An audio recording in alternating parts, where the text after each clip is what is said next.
وبركاته.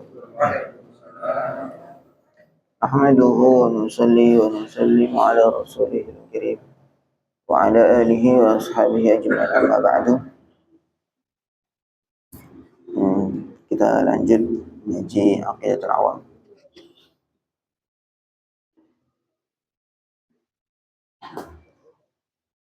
إلى حضرة النبي المصطفى محمد صلى الله عليه وسلم أزواجه وأولاده عليه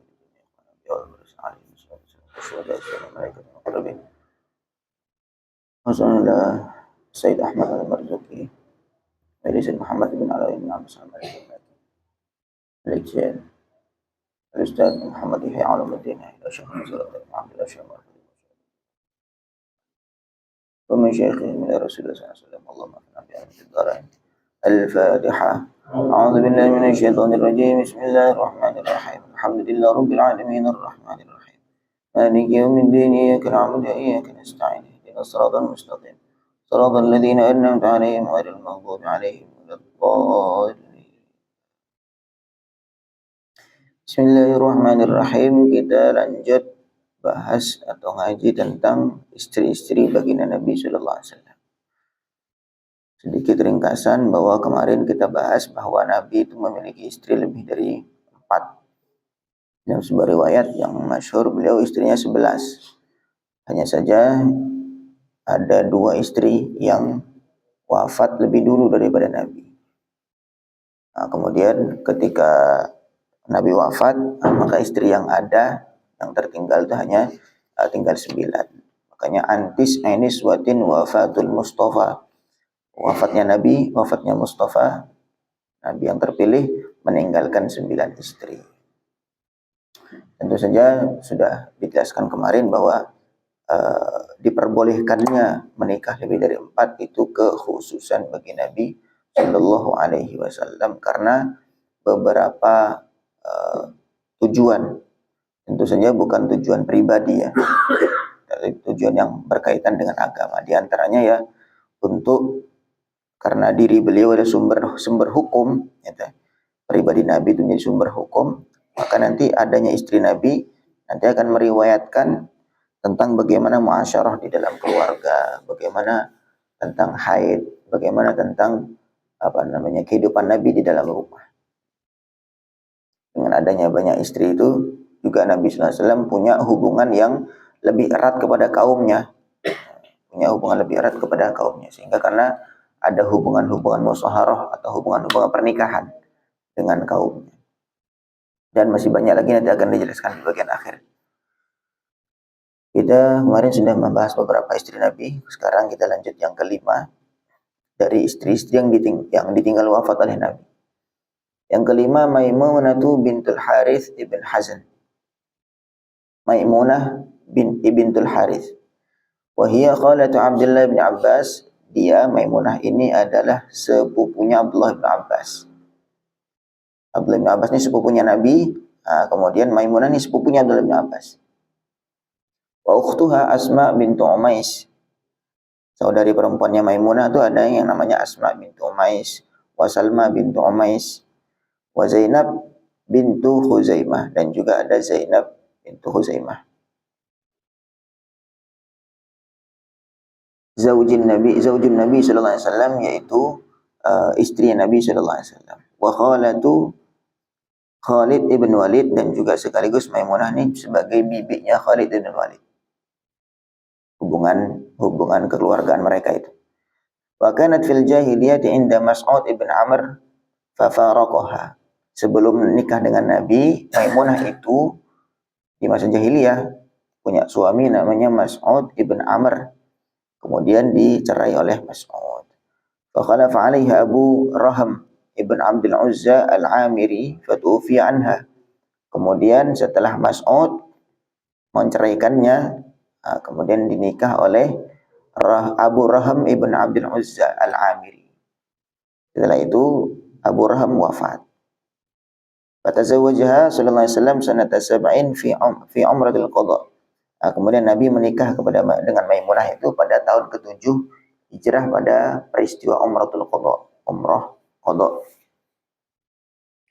Wa tuwfiyat 51, dan wafat si Maimunah ini, Siti Maimunah wafat pada tahun ke 51 Hijriah alal asah menurut pendapat yang kuat yang diterima, di Sarafin, di daerah namanya Saraf, wa huwa qaribun minat Tan'im, daerah itu dekat dengan Tan'im.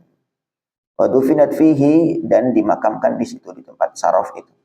Waqad balagat thamanina sanatan, dan umurnya sampai mencapai 80 tahun. Wahya akhiru man tazawwaja biha sallallahu alaihi wasallam, dan Maimunah ini adalah istri terakhir yang dinikah oleh Nabi sallallahu alaihi wasallam. Wa akhiru man tuwfiya min azwajihi, dan istri yang paling terakhir wafat, itu istri Nabi yang paling terakhir wafat di antara seluruh istri-istri yang lain. Siapa namanya? Maimunah bintul Harith. Ya, memang kalau kita lihat ya, rata-rata memang orang Arab zaman dulu itu, ya jandanya sampai 2 kali, 3 kali tinggal wafat begitu. Karena memang termasuk adatnya orang Arab ya, maksudnya memang mereka itu biasa perang, ya. Perang bela kaumnya, perang bela sukunya segala macam, sehingga banyak sekali janda-janda itu. Bahkan janda bukan cuma sekali, janda 2 kali, 3 kali, 4 kali. Jadi memang mereka punya harga diri yang tinggi, maka siap perang, dikit-dikit sini perang. Kalau kita nih emang takut perang juga, jadi ya malah jarang ada janda paling janda tinggal mati. Nah, kemudian yang keenam Ummu Habibah ini namanya kunyahnya. Kemudian nama aslinya Ramlah bintu Abi Sufyan ibn Harb. Abi Sufyan ini satu tokoh Quraisy ya, tokoh di Mekah. Nah, kemudian punya anak namanya Ramlah. Wahia bintu Ammati Utsman ibn Affan. Dia ini, Ramlah ini adalah sepupunya Utsman ibn Affan.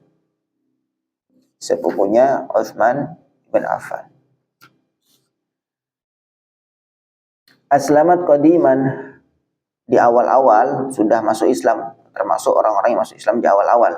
Wa hajarat ilal Habasyati, dan ikut hijrah ke Habasyah, ke Ethiopia. Ma'a zawjiha Ubaidillah ibn Jahash, bersama suaminya yang lama yaitu Ubaidillah ibn Jahash. Fatanassara bil Habasyati wa mata biha. Kemudian Ubaidillah itu masuk Nasrani di Habasyah, ternyata kembali masuk Nasrani dan mati di sana, di Habasyah sana. Suaminya itu, wa abad hiya an tatanassara, tetapi si Ramlah ini dia enggak mau untuk masuk Nasrani. Wa thabatat ala Islamnya, dan dia tetap dalam kondisi Islam. Fa ba'athan Nabi sallallahu alaihi wasallam Amr bin Umayyah ad-Damri ila Najasyi. Kemudian Nabi mengirim sahabat namanya Amr ibn Umayyah ad-Damri ke Najasyi. Najasyi itu rajanya Habasyah, itu namanya julukannya Najasyi. Ya kalau di beberapa tempat, beberapa daerah tuh punya julukan tersendiri untuk rajanya. Kalau di Habasyah, di Ethiopia sana namanya julukannya Najasyi, Raja Najasyi. Siapapun rajananya namanya Najasyi. Kayak di Mesir tuh Firaun. Nah, kemudian setelah itu di Romawi itu Kaisar. Namanya julukan raja, untuk raja namanya Kaisar. Di Persia Kisra. Itu julukan-julukannya. Najasyi ini julukan raja untuk Habasyah. Fazawwajahu sallallahu alaihi wasallam wa asdaqaha an-Najasyi an Rasulullah sallallahu alaihi wasallam 400 dinar. Kemudian Nabi menikah dengan siapa tidak, Ramlah. Kemudian Raja Najasyi waktu itu memberi mahar untuk Rasulullah SAW sebanyak 400 dinar. Sekarang 1 dinar tuh udah berapa tuh? 2 juta, 3 jutaan. Nah, ini 400 dinar itu berapa ratus juta itu? Insyaallah. Nah, itu udah hadiah dari Raja Najasyi untuk Rasulullah sebagai mahar kepada siapa? Kepada Ramlah. Nah, Ramlah ini anaknya Abu Sufyan. Abu Sufyan memang tokoh yang dimuliakan, tokoh yang disepuhkan. Wa tawalla 'indahu nikahaha Khalid bin Sa'id bin As alal asah. Kemudian yang menjadi wali waktu nikahnya Ramlah itu adalah Khalid bin Sa'id bin As, likaunihi ibn ammiha, karena Khalid tadi itu menjadi sepupunya Ramlah. Wa tuwfiyat sanata arba'in wa arba'in, dan wafat si Ramlah. Siti Ramlah ini wafat pada tahun 44 Hijriah. Ini ringkas-ringkas saja. Kemudian yang ketujuh, Ummu Salamah bintu Abi Umayyah ibn al-Mughirah al-Makhzumi. Wasmuha Hindun. Namanya aslinya Hindun. Nah, kemudian julukannya Ummu Salamah. Julukannya Ummu Salamah. Wa kanat qabla Rasulillah sallallahu alaihi wasallam. Ummu Salamah ini sebelum nikah dengan Rasulullah, inda Abi Salamata ibni ammatihi sallallahu alaihi wasallam, Burrah binti Abdul Muttalib. Sebelum nikah dengan Nabi, itu suaminya namanya Abu Salamah. Ummu Salamah itu suaminya namanya Abu Salamah. Abu Salamah ini adalah sepupunya Nabi sallallahu alaihi wasallam. Sepupunya Nabi sallallahu alaihi wasallam yaitu Burrah. Wa akhihi sallallahu alaihi wasallam min ar-radha'ah. Sekaligus Abu Salamah ini adalah saudara sepersusuannya Nabi. Saudara sepersusuannya Nabi sallallahu alaihi wasallam. Waladat lahu Salamata wa Umar. Si Ummu Salamah ini punya anak namanya Salamah dan Umar. Makanya dipanggil dengan Ummu Salamah. Ibunya Salamah. Itu namanya kunyah. Wa Durrah wa Zainab, dan juga nama anak yang lain Durrah dan Zainab. Wa tuwfiyat Abu Salamah fa khalafahu sallallahu alaihi wasallam ba'dahu fi Syawal sanata arba'. Kemudian Abu Salamah wafat, akhirnya dinikah oleh Nabi sallallahu alaihi wasallam pada tahun keempat pada bulan Syawal. Itu di antara kisahnya, itu Ummu Salamah itu diajari satu doa. Allahumma khulufni fi musibati Allahumma ajurni fi musibati wa khluf li khairan minha. Setiap kamu kena musibah, kalau nggak salah yang ngajari langsung Nabi, karena masih saudara kan, istri dari sepupunya Nabi sallallahu alaihi wasallam. Nah, kemudian Nabi ngajarin kalau kamu dapat musibah, doa Allahumma ajurni fi musibati wa khluf li khairan minha. Ya Allah, berilah pahala kepada aku dalam musibahku ini. Setiap orang muslim, orang mukmin itu kalau kena musibah, dia mungkin secara zahir dia hatinya sakit atau mungkin tidak enak lah fisiknya. Tetapi kalau dia sabar, dia dapat pahala besar. Maka ya Allah, berilah pahala dalam musibahku ini, wa khluf li khairan minha, dan gantilah untuk aku yang lebih baik daripada musibah yang menimpa aku ini. Nah, ternyata musibah yang menimpa Ummu Salamah ini adalah wafatnya suami, yaitu Abu Salamah tadi. Nah, maka doa langsung, Allahumma ajurni fi musibati wa khluf li khairan minha. Ya Allah, berilah pahala dalam musibahku ini yang menimpa aku ini, kemudian gantilah untuk aku yang lebih baik daripada musibah yang menimpa aku ini. Tapi kemudian Ummu Salamah sempat berpikir, siapa yang lebih baik daripada Abu Salamah, ya karena saking cintanya istri kepada suami, dia merasa menurut saya ini nggak ada yang lebih baik daripada Abu Salamah. Ternyata nggak lama selepas itu Nabi SAW langsung yang menikah kepada Ummu Salamah. Oh, ternyata dijawab betul. Ternyata yang diganti yang jauh lebih baik daripada Abu Salamah, yaitu langsung Rasulullah Shallallahu Alaihi Wasallam. Maka ini perlu kita tiru juga. Setiap kena musibah apa saja, kita doa. Kalau nggak hafal Arabnya, kalau nggak bisa Indonesia nggak apa-apa. Ya Allah, berilah pahala dalam musibah yang menimpa aku ini, kemudian gantilah yang lebih baik daripada musibah yang menimpa aku. Wa kanat minal muhajirat ilal Habasyah wa ilal Madinah, dan Ummu Salamah ini termasuk wanita yang ikut hijrah ke Habasyah, berarti sudah masuk Islamnya lebih awal, dan wa ilal Madinah, dan juga hijrah ke Madinah. Wa kana sinnuha hina tazawwajaha sallallahu alaihi wasallam 30 sanah. Umur beliau ketika dinikah oleh Nabi adalah 30 tahun. Wa tuwfiyat fi khilafati Yazid ibn Muawiyah sanata 60 ala sahih, dan wafat pada kekhalifahan Yazid ibn Muawiyah pada tahun ke-60 Hijriyah. Waqad balagat 84 sanatan, dan umurnya mencapai 84 tahun. Wa shalla alaihi Abu Hurairah, dan disolati oleh Abu Hurairah. Wakila Sa'id ibnu Zaid, sebagian lagi mengatakan yang mensolati adalah Sa'id ibnu Zaid. Wa dufinat bil Baqi', dan dikuburkan di pemakaman Baqi'. Kemudian yang ke-8 Zainab binti Jahash. Zainab bintu Jahash. Wahia bintu ammatihi sallallahu alaihi wasallam, dan Zainab ini adalah sepupunya Nabi. Umaymah binti Abdul Muttalib, yaitu bibinya Nabi yang bernama Umaymah bintu Abdul Muttalib. Tazawwajaha sallallahu alaihi wasallam, sepupu itu boleh dinikah ya, bukan mahram. Tazawwajaha sallallahu alaihi wasallam, Nabi menikah dengan Zainab binti Jahash sanata khamsin pada tahun ke-5 Hijriah. Wa umruha khamsun wa thalathuna sanah, waktu itu umurnya Zainab 35 tahun. Wa kanat qablahu 'inda maulahu Zaid ibn Harithah. Sebelum nikah dengan Nabi, si Zainab ini menjadi istri dari budaknya Nabi, yaitu Zaid ibn Harithah. Nabi punya budak namanya Zaid ibn Harithah. Kemudian si Zaid ini diangkat anak oleh Nabi.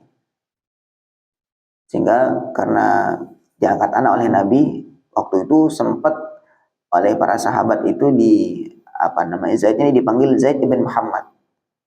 Padahal namanya Zaid ibn Harithah. Bapaknya namanya Harithah. Tapi kemudian karena diangkat anak oleh Nabi, sempat waktu itu dipanggil menjadi Zaid ibn Muhammad. Tetapi oleh Allah Subhanahu wa taala ditegaskan bahwa anak angkat itu tetap anaknya orang lain. Anak angkat itu bukan tidak bisa mewarisi, kemudian tidak ada hubungan mahram dan seterusnya. Sehingga kalau misalkan menantu ya, kalau menantu anak kandung gitu, kemudian anak kita menikah, kemudian cerai, maka menantu itu tetap mahram selamanya itu, walaupun sudah cerai dengan anak kita. Tapi kalau misalkan itu nikah dengan anak angkat, berarti menantu dari anak angkat, nah itu boleh dinikah karena dia bukan mahram. Nah, di sini Allah Subhanahu wa taala menegaskan demikian. Allah langsung merintahkan Nabi untuk nikah dengan mantan istri dari anak angkatnya Nabi. Waktu itu anak angkatnya Nabi namanya Zaid bin Harithah. Tsumma talaqaha, kemudian Zaid ini menceraikan siapa? Zainab binti Jahash. Falamma qadat iddatuha zawwajahu Allah taala iyyaha. Kemudian setelah iddahnya habis, Allah menikahkan langsung Nabi dengan Zainab binti Jahash. Qala ta'ala, Allah berfirman, "Falamma qada Zaidun minha wataran zawwajnakaha." Ketika Zaid sudah menyelesaikan hajatnya, maksudnya sudah selesai urusannya dengan Zainab binti Jahash dan iddahnya sudah habis, zawwajnakaha, aku nikahkan. Aku ini maksudnya Allah nikahkan engkau wahai Muhammad dengan Zainab binti Jahash. Dalam surah Al-Ahzab ayat 37. Wa kanat taftakhiru bidzalika ala nisa'ihi sallallahu alaihi wasallam. Dan siapa?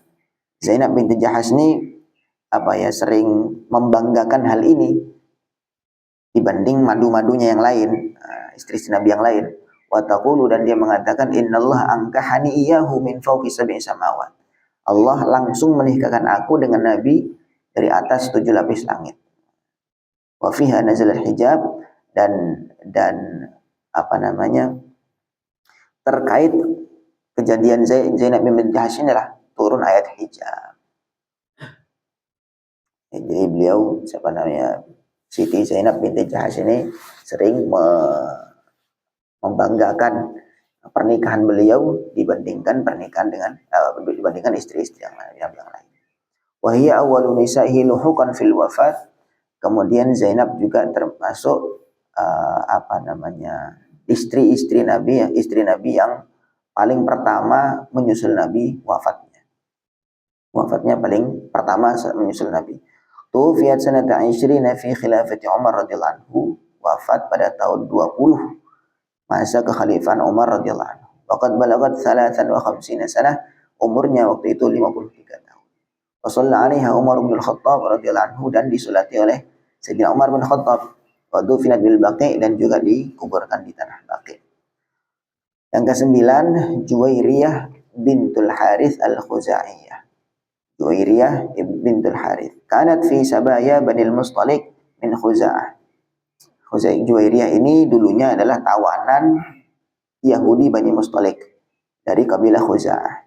Waqa'at fi sahmi li Thabit ibn Qais ibn Shimas al-Ansari, Dan waktu itu ketika pembagian, waktu kan setelah peperangan itu kan ada pembagian ghanimah ya. Nah, maka termasuk itu tuh budak itu dibagi, kemudian harta rampasan mau dibagi semua. Nah, waktu itu si Juwairiyah ini jatuh sebagai bagian ghanimah kepada sahabat namanya Thabit ibn Qais ibn Shimas al-Ansari. Tsumma as'adaha Allahu ta'ala. Kemudian Allah SWT memuliakan siapa Khuzaimah Juwairiyah ini. Fatazawwajaha sallallahu alaihi wasallam wa hiya bintu 20 sanah. Kemudian dimuliakan oleh Allah dengan menikah atau dinikah oleh Nabi sallallahu alaihi wasallam.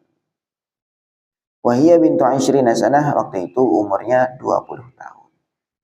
Wa tuwfiyat bil Madinati sanata 60 wa 50, kemudian wafat di Madinah umurnya tahun ke-56 Hijriah. Wa shalla 'alaiha Marwan ibn al-Hakam, disolati oleh Marwan ibn Hakam. Waqad balagat 70 sanah, dan umurnya sampai 70 tahun. Wa qila 65 sanah, sebagian mengatakan umurnya 65 tahun. Sedikit penjelasan biar habis bab ini. Wa zawaju bi aktsar min arba'atin jaizun lahu sallallahu alaihi wasallam. Menikah lebih dari 4 boleh bagi Nabi sallallahu alaihi wasallam. Li'annahu min khasaisihi, karena hal itu termasuk kekhususan bagi Nabi sallallahu alaihi wasallam. Kama anna min khasaisihi aidan aqduhu bila syuhudin wala wali. Termasuk juga kekhususan Nabi boleh akad nikah bila syuhud wala wali, enggak pakai saksi, enggak pakai wali. Enggak pakai saksi, enggak pakai wali. Nah, kita enggak sah kalau umatnya Nabi nikah enggak ada wali atau enggak ada saksi, enggak sah. Masuk rukun itu. Tapi Nabi khusus boleh. Sama seperti itu nikah dengan siapa? Zainab tadi, langsung zawwajnaka, langsung Allah yang menikahkan Nabi dengan Siti Zainab tadi. Wa'tarada ba'dul mustasyrikin wal masihiyyin ala ta'addudi zawjatihi sallallahu alaihi wasallam. Kemudian protes orang-orang mustasyrik, itu orang-orang orientalis ya. Orang-orang orientalis ini orang-orang barat. Mereka ada yang belajar agama, belajar sejarah Islam untuk merusak Islam itu dari dalam. Wal masihiyyin, orang-orang yang Masihi, orang-orang misionaris. Mereka protes tentang Nabi ini menikah lebih dari 4. Ta'addudnya Nabi menikah banyak, itu mereka tidak terima. Wattahamu bi annahu kana rajulan syahwaniyan. Mereka menuduh bahwa Nabi itu adalah laki-laki yang penuh dengan syahwat. Wah, pokoknya karena syahwatnya besar, akhirnya nikah banyak. Wa hasya lillahi ayyakuna kadzalik. Masyaallah. Maha suci Allah, Nabi seperti itu, tidak mungkin Nabi orang yang besar nafsunya. Fa innahu laisa lidafi'in syahwanin. Tetapi pernikahan Nabi dengan banyak istri itu bukan karena faktor syahwat saja. Bal lihikamin wa aghradin. Tetapi karena ada hikmah dan tujuan-tujuan tertentu. Minha, di antaranya satu, ayyujada bainahu baina sallallahu alaihi wasallam wa baina ashabihi wa kibari qaumihi silatun qawiyah.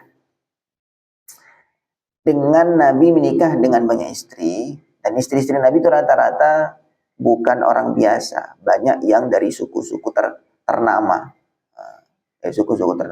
Sehingga dengan pernikahan Nabi dengan istri-istri itu, beliau itu ada silatun qawiyah, ada hubungan yang kuat antara Nabi dengan kaumnya, dengan sahabat-sahabatnya. Biwasitatil musaharah, dengan perantara musaharah ini, dengan perantara pernikahan ini, kan menjadi mertuanya, menjadi menantunya, menjadi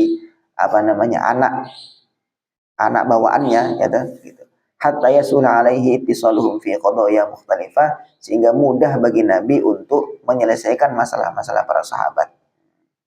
Ma'adamil hijab, tanpa ada hijab. Mungkin dengan anak-anak bawaannya, istri-istri Nabi ada yang bawa anak banyak, ada yang bawa anak sekian. Nah, itu kadang-kadang Nabi ya perlu enggak tanpa hijab bertemu dengan mereka karena anaknya Nabi, walaupun itu anak bawaan. Wa hadza mimma yusa'idu liddifa'i an mabda'i sami, dan ini termasuk membantu membela ajaran Nabi sallallahu alaihi wasallam yang luhur. Wa nasyrid da'wati islamiyah, dan juga menyebarkan dakwah Islam. Hikmah pertama, Nabi punya hubungan kuat antara beliau dengan kaumnya, sehingga mudah juga menyelesaikan masalah-masalah yang Nabi mungkin tidak perlu hijab dengan kaumnya itu. Kemudian yang kedua, hayatuhu sallallahu alaihi wasallam durusun li ummatihi wa qudwatun hasanah. Nabi itu, hidupnya Nabi itu adalah pelajaran untuk umat dan menjadi contoh yang baik. Fa fi tazawujihi sallallahu alaihi wasallam bi aktsar min arba'atin manfaatun kabiratun lil ummah. Maka dalam pernikahan Nabi lebih dari 4 itu ada manfaat besar untuk umat. Ay yang qulna ilaina ma yata'allaqu bi hayatihil yaumiyah, sehingga istri-istri Nabi itu bisa meriwayatkan kepada kita apa-apa yang berkaitan dengan kehidupan Nabi yang sehari-hari. Nabi sehari-hari makan gimana kalau di rumah, beliau ganti baju seperti apa, seterusnya. Nanti menceritakan tentang kehidupan Nabi, keseharian beliau seperti apa. Kama annahunna a'rafu bidzalik, sebagaimana tentu istri itu lebih tahu tentang kehidupan suami. Wa naqlu riwayati fi hajatin ila ta'addudihinna. Maka untuk meriwayatkan itu semua perlu banyak istri, atau perlu banyak orang yang meriwayatkan. Fakam min haditsin ja'a ilaina minhunna, banyak sekali hadis yang sampai kepada kita dari istri-istri Nabi SAW. Wa bidzalika na'rifu ahkaman tata'allaqu bi hayatihil manziliyah wal mu'asyarati zaujiyah. Dengan itu kita bisa tahu hukum-hukum yang berkaitan dengan kehidupan Nabi yang di rumah, kemudian muasyarah bersama istri, wal ghusli wal haidi wal nifas, bagaimana mandi besarnya Nabi, bagaimana tentang haid. Tentu Nabi lebih leluasa untuk menjelaskan haid kepada istri, dengan nifas begitu juga. Wa ma ila dzalik, dan yang semacamnya. Fa kunna awanan lahu sallallahu alaihi wasallam 'ala al-qiyami bima akramahu Allah bihi min tablighi risalah. Maka istri Nabi itu menjadi penolong Nabi dalam menyampaikan risalah. Wa adail amanati wa ta'limil muslimina dinahum, dan mengajarkan orang Islam tentang agama mereka. Intinya istri Nabi itu bukan cuma jadi istri saja, tetapi ada kontribusi dalam dakwahnya Nabi Shallallahu Alaihi Wasallam. Hikmah yang ketiga, aktsaru zaujati sallallahu alaihi wasallam muslimatin qabla ayyankihna, ayyakunna tahtahu, qabla ayyakunna tahtahu. Kebanyakan istri Nabi sallallahu alaihi wasallam itu sebelum dinikah oleh Nabi memang sudah muslim, sudah muslimah. Waqad faraqa kunna azwajahu waqad faraqna azwajahunna, dan mereka sudah pisah dengan suami-suami mereka. Ada yang ditinggal wafat, ada yang memang dicerai. Fali ajli alla tata'attala hayatuhunna, supaya kehidupan mereka ini enggak nganggur, maka di ihtadonahunna Rasul sallallahu alaihi wasallam li riayatihinna, maka Nabi mengasuh mereka untuk menjaga mereka. Tentu juga tadi itu supaya ada kontribusi dalam penyebaran agama ini. Wa hal minal mungkin, apakah mungkin ayyuqala innahu rajulun syahwani, Nabi SAW adalah seorang laki-laki yang syahwatnya besar. Wa qad kana fi badi amrihi tazawwaja Khadijah radhiyallahu anha allati umruha 40 sanah. Padahal pertama kali beliau nikah malah justru dapat janda yang lebih tua jauh dari Nabi, umurnya 40 tahun, Nabi umur 25 tahun. Masa bisa dikatakan demikian? Kalau memang Nabi itu syahwatnya besar, ya nyari langsung yang perawan. Dan tentu umur 40 tahun ya tidak secantik yang muda kan begitu. Wa ma'dzalik lam yatazawwaj ghairaha ila an tuwaffiyat hatta naza umruhu 50 sana. Ditambah lagi Nabi selama nikah dengan Siti Khadijah itu tidak nikah dengan yang lain sampai Siti Khadijah wafat. Sampai umur Nabi 50 tahun. Nah, maka tidak mungkin, alasannya kalau memang Nabi itu dikatakan bahwa syahwatnya besar, nikah karena syahwat gitu loh. Wabil idhafati ila dzalik, ditambah lagi mata yakunu lirrasul faraghun wa raha hatta yatamatta bi zawjatihi. Kapan Nabi punya waktu kosong, waktu santai untuk bersenang-senang dengan istri Nabi? Kapan? Tidak ada ceritanya, enggak ada. Bahkan Rasulullah SAW fi jihadin mustamir, bahkan Nabi itu kehidupannya terus dalam jihad, perjuangan, fi nashr da'wati wa mukafahatil a'da, dan senantiasa menyebarkan agama dan melawan musuh, perang lawan musuh. Dikit-dikit kirim pasukan, kirim pasukan. Wa kana ma'a dzalik yata'abbadu ana al-laili wa atrafan nahar. Dan ditambah lagi beliau kehidupan di rumah itu ceritanya banyak tentang sholat malam, siang-siang puasa. Mana ceritanya Nabi kok senang-senang sama istri itu mana? Walam tushghilhu kathratu zawjatihi an ibadati rabbih, dan juga banyaknya istri itu tidak menyibukkan Nabi dari ibadah kepada Allah. Wal qiyam biwajibatir risalah, dan juga tidak menyibukkan Nabi dari menyampaikan risalah, kewajiban-kewajiban risalah. Wanhudi bi'aba'i dakwah, dan untuk bangkit untuk menyebarkan dakwah, wal jihad fi sabilillah, dan jihad fi sabilillah. Begitu juga Nabi, untuk mempertegas juga, Nabi pernah menceraikan istri-istri Nabi. Maksudnya bukan menceraikan istri Nabi, dan juga pernah memberi pilihan kepada mereka ketika mereka minta. Di awal sudah saya jelaskan, minta tambahan nafkah, ya. Maka Nabi, ya nisa an-nabiyyi in kuntunna turidnal hayatad dunya wa zinataha fata'alaina umatti'kunna wa usarrihkunna sarahan jamila. Kalau kamu pengen kehidupan dunia, sini. Saya kasih mut'ah. Kemudian wa usarrihkunna sarahan jamila, aku ceraikan kalian semua. Nah, coba akhirnya mereka semua milih Nabi sallallahu alaihi wasallam. Khuyyirna fakhtarna an-nabiyyal muqtafa. Mereka diberi pilihan, mau bersama aku tapi kamu jangan fokus kepada kehidupan dunia. Tapi kalau kamu pengennya materi, ya saya kasih, kata Nabi, tapi kamu jangan hidup sama aku. Nah, ini kan satu menunjukkan bahwa Nabi bukan karena syahwat. Hakadha, demikian, lina'lama annahum yaftarun alaina al-kadhib. Beginilah penjelasan sekilas singkat supaya kita tahu bahwa orang-orang misionaris ataupun orang-orang orientalis ini mereka membuat kebohongan-kebohongan kepada kita tentang Nabi sallallahu alaihi wasallam. Walaysa dzalika fi hadzal majal fahasbu, dan sebenarnya tidak hanya dalam lingkup ini saja mereka ini membenci Nabi, gitu.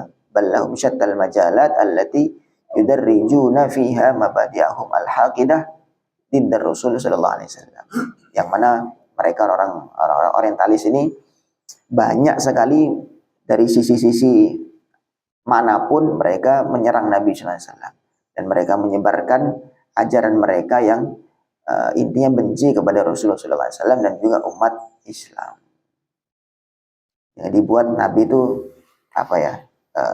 sisi kerasulan beliau itu dihapus, justru yang ditonjolkan. Kadang-kadang ada sebagian yang orang-orang orientalis itu memang objektif, maksudnya memang mengakui Nabi itu orang luar biasa, kecerdasan luar biasa, tetapi mereka itu menonjolkan hal itu, menunjukkan keutamaan materinya. Tapi kalau kita orang Islam, yang pertama kali Nabi itu ya utusan Allah. Nah, karena utusan maka diberikan kemuliaan-kemuliaan oleh Allah SWT. Tapi kalau mereka enggak, mereka mendahulukan karena Nabi ini punya kemuliaan maka pantas jadi Rasul. Nah, kalau kita dibalik, kalau kita karena Nabi ini Rasul, nah, maka beliau ini mendapatkan kekhususan yang luar biasa secara zahir ataupun batin. Wallahu a'lam. Semoga Allah berikan paham kepada kita, dan Allah SWT Rasulullah berkenan memberikan syafaat kepada kita semua. Kita akhiri, subhanallah bihamdihi, subhanakallah wa bihamdika, asyhadu an la ilaha illa anta, astaghfiruka wa atubu ilaik. Assalamualaikum warahmatullahi wabarakatuh.